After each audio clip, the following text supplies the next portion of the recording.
What is up, y'all? It's your boy, EJ, back with another video, and today we will be doing some of my first fantasy football content. So, just a little bit about me in fantasy football. I've been playing fantasy football for 3 years, already won a championship in my second year. I play in a Yahoo Fantasy 10-man league, and I just really love fantasy football, and I'm really excited to help you guys win your leagues this year. So the first thing I'll talk about is the top 12 running backs this season for fantasy. The reason I'm doing them before quarterbacks and wide receivers is because elite running backs in fantasy football this year are crucial. If you have a top running back, I think that you will be just fine. So at number 12, I have Derrick Henry. Derrick Henry, still a great running back, even though entering his just a little bit of an old age. They did lose Tyler Lindenbaum, but he's still producing. Or he still last year had around 1,600 yards last year. And I think that he will still get most of the workload. I don't think any other running back in this Ravens backfield will compete for him with touches. And I feel like that this offense is going to become very much run heavy, including scrambling with Lamar Jackson. So I think that Derrick Henry will get a ton of work this year. So at 11, I have Saquon Barkley. So Saquon Barkley, obviously coming off a downgraded season from the year that he had before, and that was because he was on the cover of Madden. But this year, I feel like that he has a huge bounce back year. A little bit of a downgraded offensive line, but since the Eagles lost A.J. Brown, they will be really run heavy this season. And I think Saquon Barkley will get a lot of the workload. I don't think Tank Bigsby will take nearly any of his touches. So I think that Saquon Barkley will have a huge workload waiting for him, and I think that he will become a great fantasy player once again. So at number 10, I have Omarion Hampton. So Hampton going into his second year with a fully healthy Chargers offensive line with Joe Alt and Rashawn Slater as their tackles.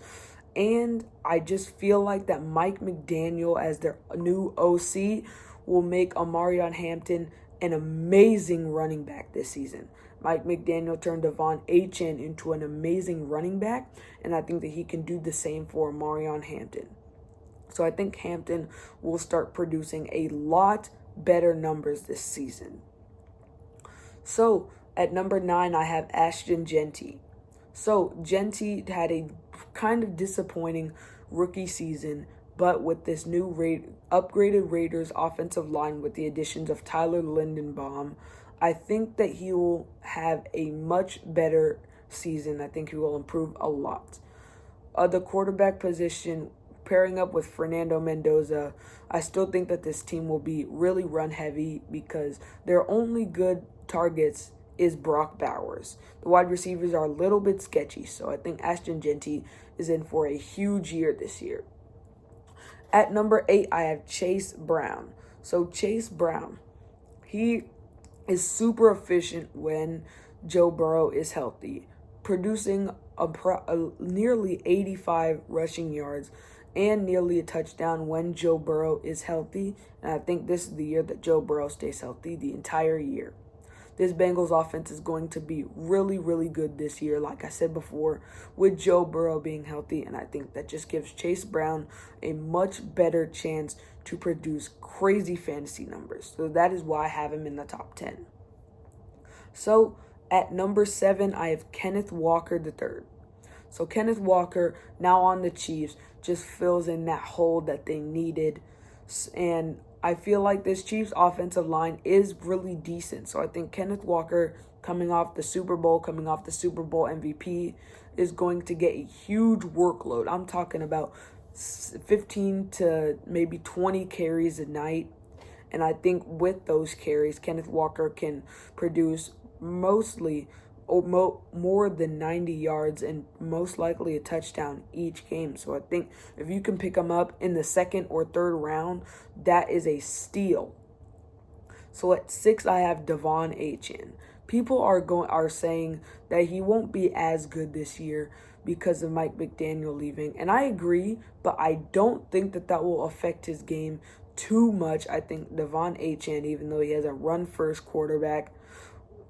first quarterback, will take away of his workload a little bit, but this team is still going to be very run heavy. De'Von Achane doesn't have any competition for touches, and I just think that De'Von Achane is one of the most explosive backs in the entire NFL. He can make big plays out of nothing. He can turn negative yards into a first down, maybe.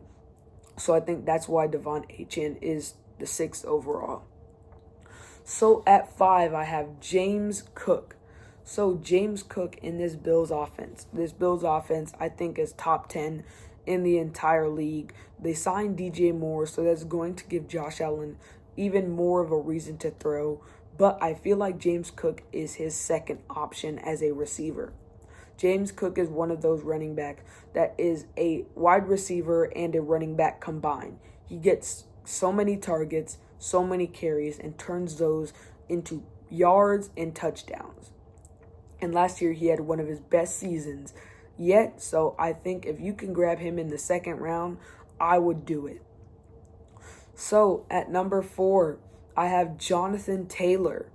So Jonathan Taylor was absolutely breaking fantasy, scoring at least 30 points a game in my Yahoo leagues each week until Daniel Jones got hurt. Then he started to produce less. But I think that Daniel Jones will be healthy for week 1, will be ready to go, and I think that he will play the entire season.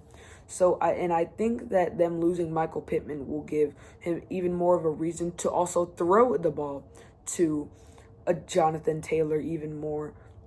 But so I think him and Alec Pierce both have a great year this year. So, entering the top 3, I have Christian McCaffrey. People are saying that he's getting a little bit old now, but that doesn't matter when Christian McCaffrey is the definition of a running back and a wide receiver combined. He will still be the 49ers' number 1 option as a receiver, even though they brought in Mike Evans, and one of the best running backs in the NFL. He's the one who gets all the screen passes, who gets all the wheel routes coming out of the backfield. And I think that he will get even more of that this year.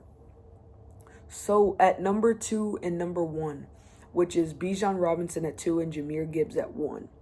These two are kind of interchangeable. I feel like it's a 1A, 1B situation. If you said that Bijan Robinson was the best running back in the NFL, I wouldn't argue with it. If you said Jahmyr Gibbs, I wouldn't argue with it. But the reason I have Gibbs at 1 is because I think that David Montgomery was a huge bad thing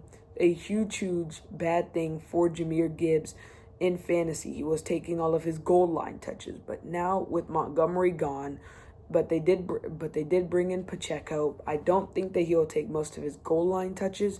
I think Pacheco will mostly be like their third down back or something like that. So I think Jahmyr Gibbs gets a lot of the workload. And people are saying the Lions have too many mouths to feed on offense. Yes, they do. But with Dan Campbell calling plays, they managed to feed all of them. Amon-Ra, Jameson Williams, Sam Laporta, and Jahmyr Gibbs. And I think that they do that again this year. And Bijan, he lost Tyler Algier. But I do not think that losing Tyler Algier was as big as a problem as David Montgomery was for Gibbs. So that is why I have Bijan at 2 and Gibbs at 1. Bijan, one of the best running backs in the NFL in terms of receiving as well. But I think that he is a very explosive running back. He might not be the fastest, but he is the definition of a person who can make big plays. He can turn screen passes into about 30 yards. And this Falcons offensive line isn't terrible.